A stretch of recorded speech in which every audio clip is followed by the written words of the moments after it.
एक शांत शाम में शहर की धड़कनों के बीच एक लड़की सड़क किनारे खड़ी थी। तभी एक अजनबी आदमी उसके पास आता है और मुस्कुराते हुए पूछता है, कहीं छोड़ दूं? लड़की बिना झिझक जवाब देती है, नहीं। अजनबी मुस्कुराते हुए कहता है, जीनी जहाज में कुक बनने का एक फ़ायदा तो है, वहाँ तुम्हें बर्तन नहीं धोने पड़ेंगे। लड़की अब चौकन्नी हो जाती है और तुरंत उस आदमी के सामान पर बंदूक तान देती है। कौन है तू? पुलिस? लड़की पूछती है। आदमी गंभीर होते हुए कहता है, रुको, तुम उनके जाल में फंसती जा रही हो। पुलिस तुम्हारा इंतजार कर रही है। लड़की अविश्वास से कहती है, तू बोलेगा और मैं मान लूँ? आदमी अपने कैमरे में एक तस्वीर दिखाता है जिसमें उसके घर पर पुलिस निगरानी कर रही होती है। आदमी कहता है, मैं तुम्हें एक अनोखा बिजनेस प्लान बताने आया हूँ, एक चोरी जो इतिहास में सबसे बड़ी होगी। मैं उन लोगों को ढूंढ रहा हूँ जिनके पास खोने को कुछ नहीं है। आदमी लड़की से पूछता है, क्या तुम्हें 250 करोड़ यूरो की खनक सुनाई दे रही है? लड़की मन ही मन सोचती है, इतना बड़ा हाथ तो इतिहास में किसी ने नहीं मारा। मेरी फोटो न्यूज़ में आनी ही है तो क्यों ना इतिहास की सबसे बड़ी चोरी में आए। आदमी अपने बाकी साथियों के साथ मिलकर चोरी का प्लान बनाता है। वो अपने साथियों से कहता है, हम 5 महीने पढ़ाई करेंगे, ये सीखने के लिए कि इस चोरी को कैसे अंजाम देना है। एक साथी हैरान होकर पूछता है, हम 5 महीने पढ़ाई करेंगे? ये बात मेरे दिमाग में नहीं जा रही है। आदमी समझाता है, आमतौर पर लोग सालों तक पढ़ाई करते हैं और कोड़ों के बैलों की तरह मरते रहते हैं, तो 5 महीने क्या है? मैं इस प्लान के बारे में बरसों से सोच रहा हूँ। इसके बाद मैं कभी काम नहीं करूँगा और ना ही तुम करोगे और ना ही तुम्हारे बच्चे। आदमी सभी को बताता है, हम एक दूसरे को नहीं जानते, हम किसी को अपना असली नाम नहीं बताएंगे और ना ही कोई पर्सनल सवाल पूछेंगे, और प्यार मोहब्बत तो भूल ही जाओ। वो सब लोगों को अपने शहरों के ऊपर नाम रखने को कहता है। सभी अपने नाम रखते हैं, टोक्यो, बर्लिन, मॉस्को, डेनवर, रियो, हेलसिंकी, ओस्लो और नैरोबी।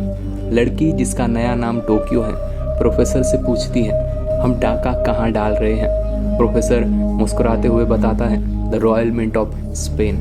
प्रोफेसर को छोड़कर सब लोग वैन में जा रहे होते हैं, बैंकॉक, स्पेन की ओर। रियो ने मास्क को देखा तो उसे पसंद नहीं आया। ऐसा मास्क कौन लेकर आया? रियो ने सवाल किया। बर्लिन ने जवाब दिया, क्यों, क्या समस्या है इस मास्क में? रियो ने कहा, इससे कौन डरेगा? फिल्मों में देखते हैं ना कितने डरावने मास्क होते हैं, डेंजर या यमराज टाइप का होना चाहिए। बर्लिन ने तुरंत रियो पर बंदूक तान दी।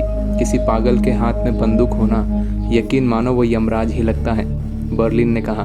मॉस्को ने बर्लिन से कहा, यह बहुत हो गया।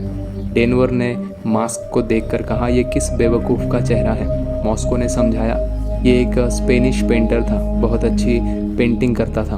प्रोफेसर ने अपने प्लान का खुलासा किया, हम रॉयल मिंट में 3 टन बारूद और गन्स ले जाएंगे। टीम ने एकजुट होकर अपने प्लान पर काम करना शुरू कर दिया। रॉयल मिंट ऑफ स्पेन में घुसने से पहले पुलिस की गाड़ियों को रोकना ज़रूरी था।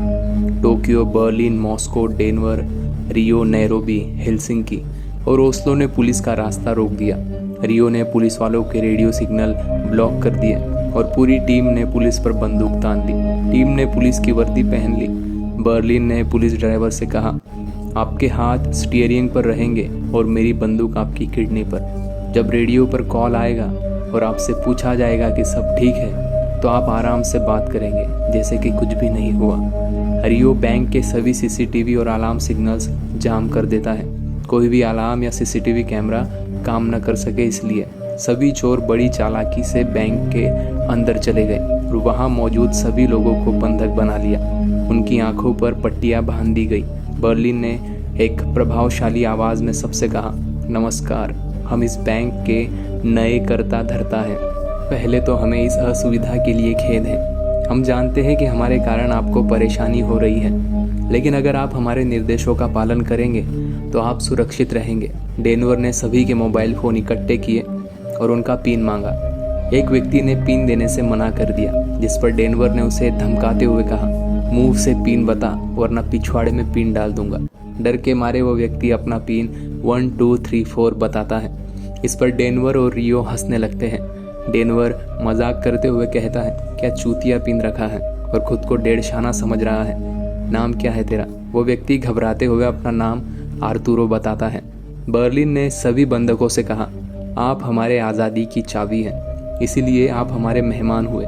मॉस्को ने बैंक की तिजोरी को काटना शुरू किया। वह खदान खोदने और तिजोरी तोड़ने में माहिर था, इसलिए कुछ ही मिनटों में उसने तिजोरी का लॉक तोड़ दिया। तिजोरी में बहुत सारा पैसा था। डेनवर खुशी के मारे पैसों पर सो गया और मॉस्को के साथ मिलकर बैग में पैसे भरने लगा। बैंक के फ़ोन पर कॉल आया और बर्लिन ने मोनिका गस्तम्बीदे को फ़ोन उठाने के लिए कहा।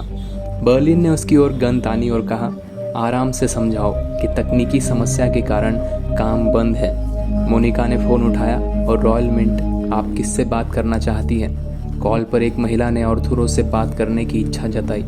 मोनिका ने बताया कि आर्थुरो बिजी हैं और अभी फ़ोन पर नहीं आ सकते। महिला ने जिद की तो मोनिका ने गुस्से में चिल्लाते हुए कहा, मुझे नहीं पता कि वह कहाँ है, वह कहीं भी हो सकते हैं, म्यूजियम में या कैंटीन में। बर्लिन ने मोनिका के एक्टिंग की तारीफ करते हुए कहा, इस अदाकारी को तो अवार्ड मिलना चाहिए मिस मोनिका।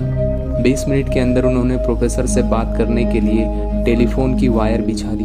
मोबाइल फ़ोन और रेडियो फ्रिक्वेंसी दूर रहे ताकि उनकी बातचीत कोई सुन न सके। बाहर किसी को भी पता नहीं था कि रॉयल मिंट पर कब्जा हो चुका है। बर्लिन सबको ऑर्डर देता है कि वे अपनी जैकेट्स पहन लें और कहता है अलार्म को फिर से एक्टिवेट किया जाए। बर्लिन से प्रोफेसर कहता है, दरवाजे खोलने की तैयारी शुरू करो।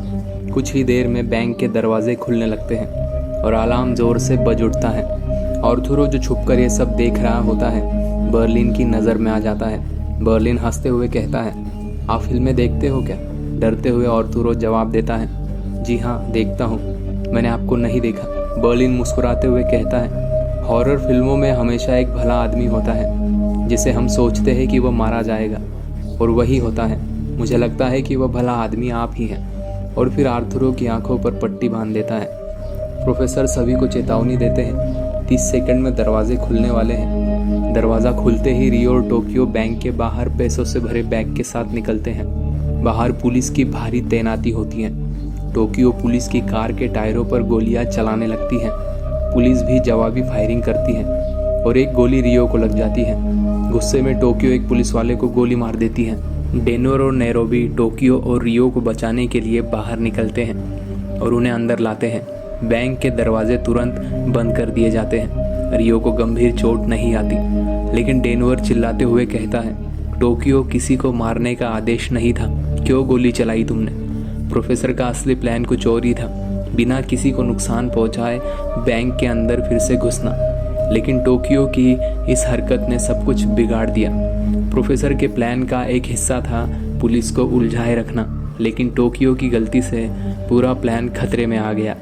क्या प्रोफेसर इस संकट से अपनी टीम को बाहर निकाल पाएंगे? ये जानने के लिए चैनल को सब्सक्राइब करें।